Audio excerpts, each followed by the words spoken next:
Би уг нь ингээд амхандаа машина өндөрлөөд байгаа шүү дээ. Энд чи одоо 33 инч амар том дуу тавьчлаа тий.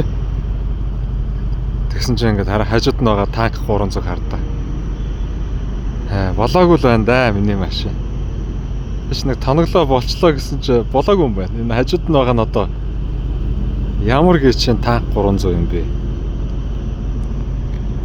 Өөр ийм амар болт юм биш үү? Тэр миний одоо энэ ойролцоогоор хэдэн санд авах юм бэ?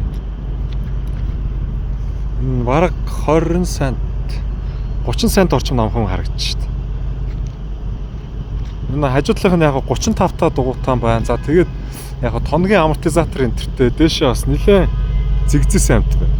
Одоо эндээс харах юм бол тэр хажуудлын нөгөө кирланы дээд пиндерийн дээд хэсэг дугуй хоёрын хоорондох цай минийхийг харахаар нэг юм энэ харьцуулгаар юм. Энэ хажуудлынх нь бол авраг амтан байна өө.